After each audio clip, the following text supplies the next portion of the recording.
Et l'institution, il y a quelques années maintenant, en France, on définit pour chaque niveau de juridiction 4 groupes. Des cours d'appel les plus importantes en nombre, en activité, etc., vers les moins importantes, et de la même façon pour les tribunaux de grande instance. Et donc on compare les résultats et l'efficience d'analyse des résultats de l'activité et de l'efficience des juridictions. Et ces banques de données, il est évidemment absolument toutes ces statistiques locales et régionales qui les moulinent et qui en fait une analyse comparative et globale. Et cet infocentre, sont faites de ces données par le ministère de la Justice. Et c'est un outil pour nous, notamment dans la construction, dans la présentation de nos demandes, équivalent temps plein travaillé. Donc, l'équivalent temps plein travaillé, ce sont, je vais faire une simplification, les 210 journées de travail, dans la deuxième intervention, le soutien, et puis les temps de formation, puisque chaque magistrat, chaque greffier ou fonctionnaire a un nombre de journées de formation obligatoires dans l'année. Il faut évidemment compter ces journées de formation. Donc, la répartition, on va diviser le nombre d'affaires civiles qui ont été traitées par la juridiction par le nombre de TPT global d'une juridiction affectée à l'action civile. Alors, j'ai fait un exemple. L'activité civile d'un tribunal de grande instance. Donc les 2 premières colonnes sont les affaires nouvelles. Alors là, c'est le tableau du mois de juillet. Donc dans la toute première colonne, vous avez toutes les affaires nouvelles rentrées au mois de juillet 2016, du même groupe 4 auquel il appartient. Et c'est encore plus vrai pour les magistrats. C'est l'inverse, pardon, pour les magistrats. En deux, des mineurs, le contentieux général, c'est le tableau que je vous ai présenté. De la même façon, tous les indicateurs de gestion qui permettent ce travail d'analyse de la performance et qui nous sert, donc, dans le dialogue de gestion, à exprimer nos besoins en personnel et qui sont... Donc 2 personnes ont des micros en main. Si vous levez la main, on vous apportera un micro. السيد الرئيس الأول مسيو فيريير حول موضوع تدبير الموارد البشرية. وكما تعلمون أن هذا الموضوع الذي يتعلق بتدبير الموارد البشرية مدى تأثيره في المحكمة من حيث الإنتاج ومن حيث إصدار الأحكام في أجل محدود ومعقول. على أن إذا أصبحنا ننظر إلى المحكمة كمؤسسة إنتاج، فهذه المؤسسة إنتاجها يختلف، فهي تصدر الأحكام وهو عملها الرئيسي، ولكنها تقوم وتقدم خدمات للعموم. إذن الموارد البشرية داخل هذه المؤسسة تختلف حسب نوعية العمل. Comparable. Ça n'a pas la conséquence que vous avez dite sur le plan de l'allocation des ressources humaines, parce que dans l'un et l'autre cas, pour nous, c'est bien le ministre de la Justice qui localise les emplois, y compris les emplois de magistrats. Ensuite, ils sont effectivement pourvus dans la limite des moyens disponibles par le Conseil supérieur de la magistrature, puisque c'est lui qui donne son avis sur les mutations de magistrats d'un tribunal à un autre qui lui sont proposées par le ministre de la Justice. Autonomie de gestion des juridictions pour que derrière cette plus grande autonomie, les juges aient une plus grande indépendance. Alors, on va constater. Ensuite, M. Debu parlera un peu du système en Belgique. On prendra toutes les questions. Je vous demanderai juste de respecter le temps de pause qui est de 15 minutes pour ne pas allonger les retards. Merci. Et ensuite, ensuite, on prendra toutes les questions-réponses pour cette partie dialogue de gestion. Deux petites remarques avant de commencer. D'abord, je n'aime pas trop personnellement le qualificatif d'expert qu'on nous donne pour les travaux de l'ACPEJ, et avec tout le respect que je vous dois, je pense que je fais diminuer la moyenne d'âge de cette salle. Donc vous comprendrez que mon seul objectif aujourd'hui, c'est de vous permettre de partager l'expérience que nous connaissons en Belgique. Je serais prétentieux de dire que j'ai une grande expérience en matière de management des juridictions, d'autant que cette question est d'intérêt récent dans nos différents pays, et vous verrez dans mon exposé que nous ne sommes probablement pas aussi avancés en Belgique que ce qui vous a été présenté tout à l'heure pour la France. Deuxième petite remarque pour introduire mon exposé, c'est que cet exposé sera volontairement court pour deux raisons. D'abord pour permettre une participation, parce que j'ai vu tout à l'heure que beaucoup d'entre vous avaient levé la main, et donc c'est notre objectif de pouvoir avoir un échange, et donc ça permettra de garder du temps pour échanger juste après mon intervention. La deuxième, déterminer ce nombre de juges par arrondissement, enfin de juges, de procureurs ou de greffiers par arrondissement. Le critère essentiel qui est utilisé, c'est la population, le chiffre de la population par arrondissement. C'est d'abord un critère de chiffre de population qui détermine le nombre de magistrats, et par ailleurs par le fait que, étant fixé par la loi, ce chiffre de magistrats n'est pas revu annuellement, et pour certains arrondissements, pour certains ressorts, il n'a pas été revu. Magistrats, aussi bien du siège que du parquet et du nombre de greffiers, c'est qu'on n'a pas ce système d'échange entre le ministère de la Justice d'une part et les juridictions d'autre part.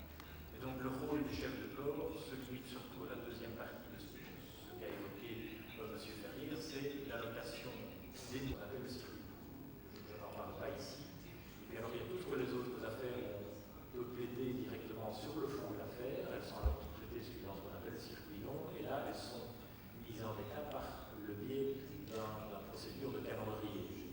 J'en vois plusieurs d'entre vous qui opinent de la tête, donc je présume que ceci. Traitement devant les différentes chambres, répartit alors les magistrats. Le président de juridiction peut créer des nouvelles chambres s'il constate que dans certaines matières le délai de traitement dépasse cet objectif de 12 mois.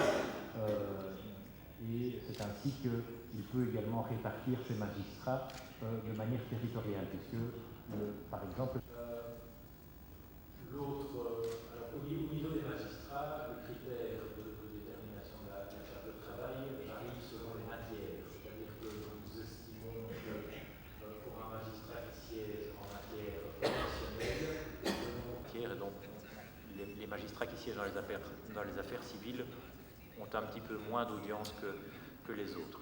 En ce qui concerne les greffiers, la charge normale est entre... Chaque juge dispose d'un délai d'un mois pour prononcer son jugement à partir de la date à laquelle l'affaire a été prise en délibéré. Compte tenu de l'entretien qu'il a eu avec le magistrat, les motifs pour lesquels il espère accepter une solution. Et la loi prévoit que les informations dont je viens de vous parler, notamment ce procès-verbal qui est établi à l'issue de la rencontre entre le magistrat concerné et son chef de corps, sont des informations qui peuvent être prises en compte à l'occasion de poursuites disciplinaires, si on peut avoir des justifications valables, évidemment, qui sont dues à des motifs de santé, ou bien à la complexité des affaires qu'il a à traiter, ou au nombre des affaires qu'il a à traiter. Mais donc ça peut être pris en compte soit à l'occasion de poursuites disciplinaires, si c'est le cas, ou à l'occasion de l'évaluation périodique du magistrat, dont on parlera en principe. Il y aura, de la part de M. Devulf et de moi-même, une intervention sur ce thème-là, précisément. Donc je ne voudrais pas dire à l'avance des choses qu'on a préparées pour vous cet après-midi dans l'intervention.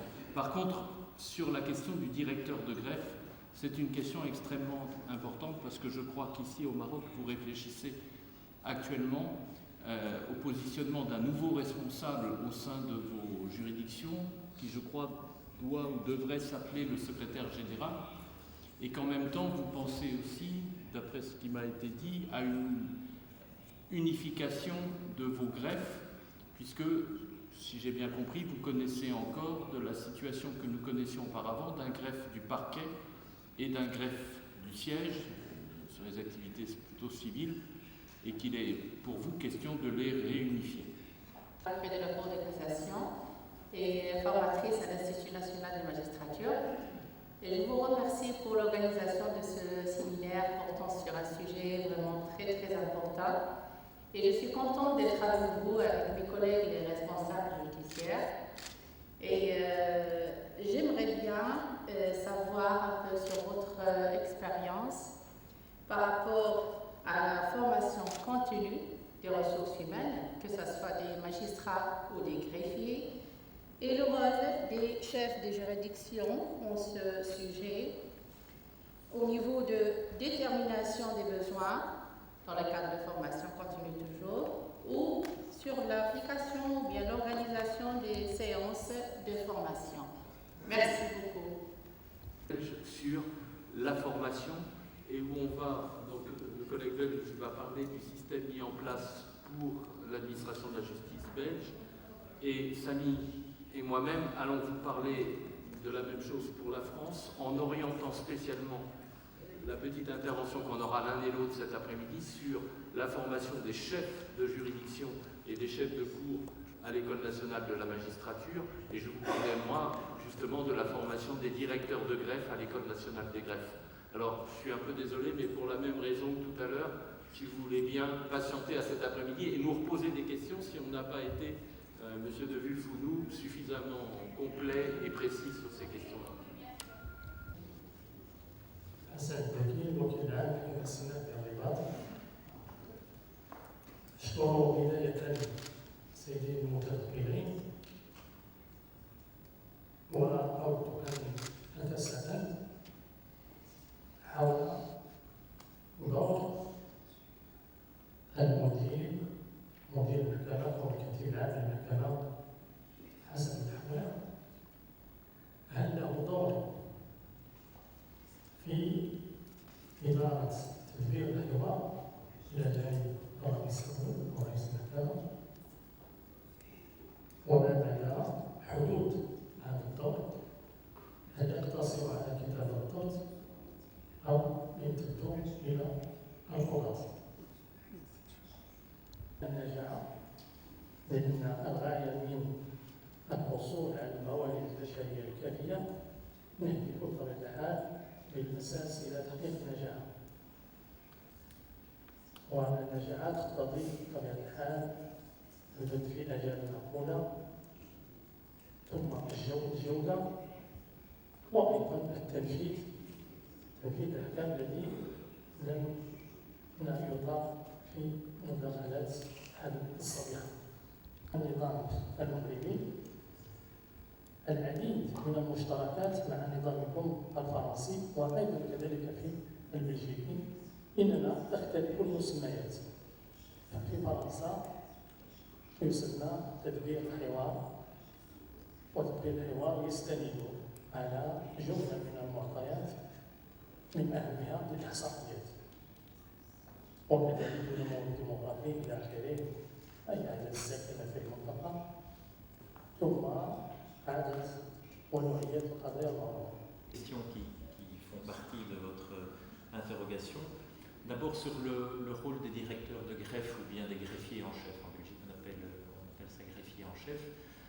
Nous avons en Belgique un organe qui est assez intéressant au niveau de chacune des juridictions, donc que ce soit au niveau des cours d'appel, des tribunaux de première instance, des parquets généraux ou des parquets d'instance, qu'on appelle un comité de direction. Alors ce comité de direction se compose du chef de la juridiction, de la composition est variable, mais de l'un ou l'autre magistrat. Donc je prends l'exemple par exemple du tribunal dont je fais partie, tribunal de première instance de Namur. Il y a le président du tribunal, les deux présidents de division qui sont des magistrats qui président les deux palais de justice qui composent l'arrondissement, et le greffier en chef de la juridiction. Donc ce comité de direction du tribunal est composé à la fois de magistrats et du chef de greffe, et c'est ce comité de direction qui donne l'orientation générale de la politique au niveau de l'arrondissement. Donc l'évaluation du travail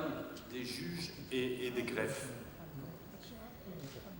Pour que cette juridiction de répartir équitablement les charges de travail au sein de la juridiction, il faut que cette évaluation se fasse en référence à des données objectives partagées. J'ai indiqué tout à l'heure que ça dure, mais ce sont surtout les référentiels de charge de travail, les référentiels d'activité qui sont en cause. Là, ça se répand à d'élaboration. Il faut que ces référentiels d'activité soient simples.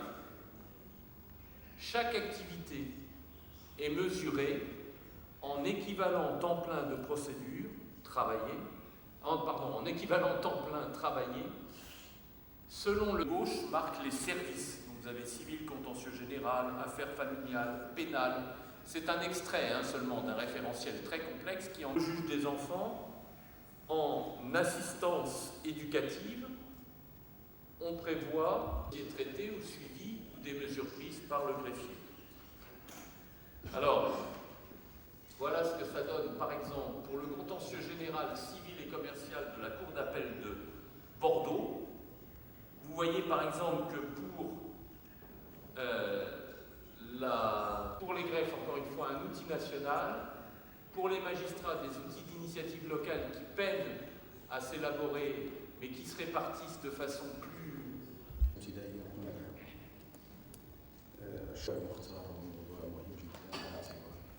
رغم انه ندوه جاءت متاخره شيئا ما لانه في الاسبوع الفائت بدانا على صعيد المحكمه الابتدائيه بنهره في حوار تدبير مع السيد المدير الرئيس.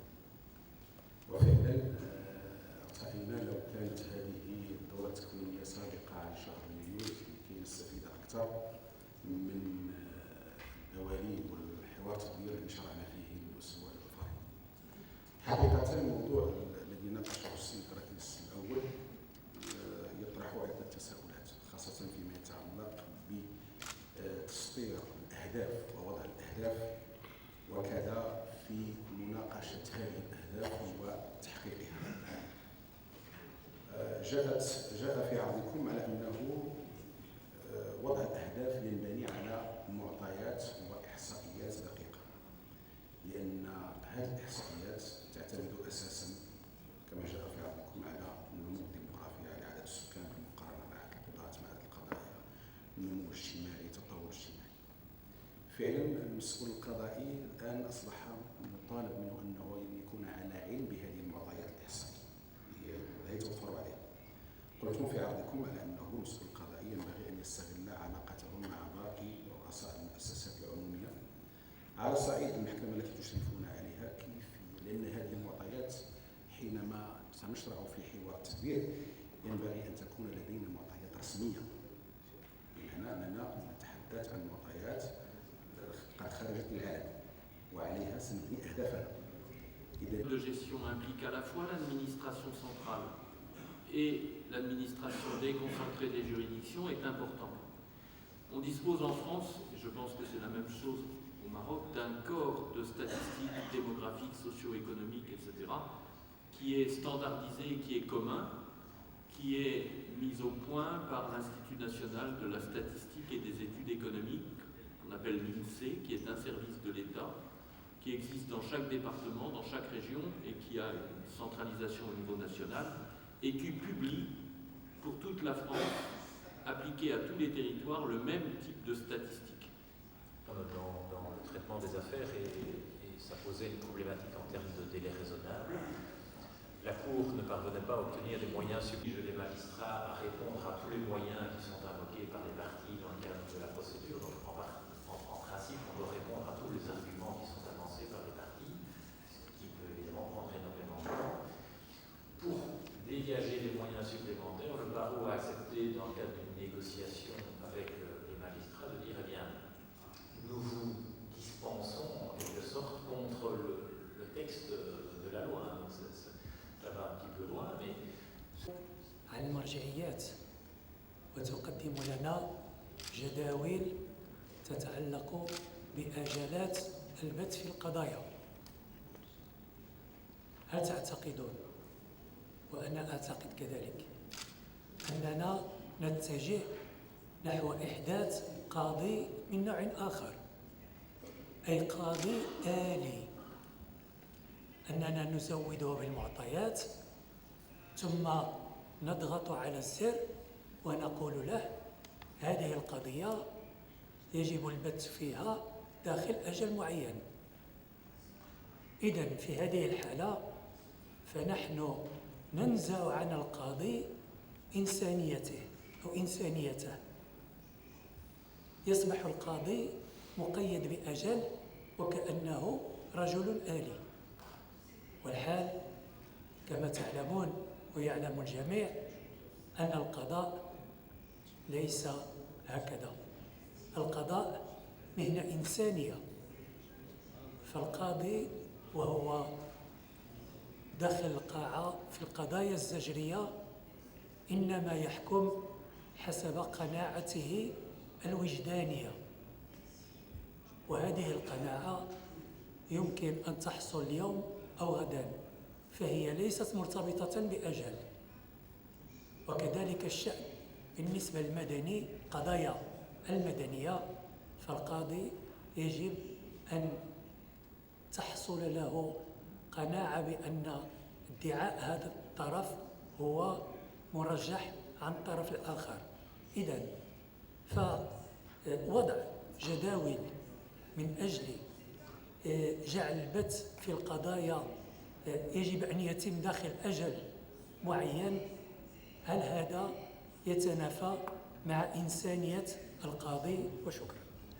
L'ordinateur, à partir de l'exploitation de référentiels d'activité comme ceux que je vous présentais ce matin, pour moi, et je pense qu'on est d'accord tous les deux, c'est l'enfer judiciaire. C'est comme ça que je m'imagine l'enfer judiciaire.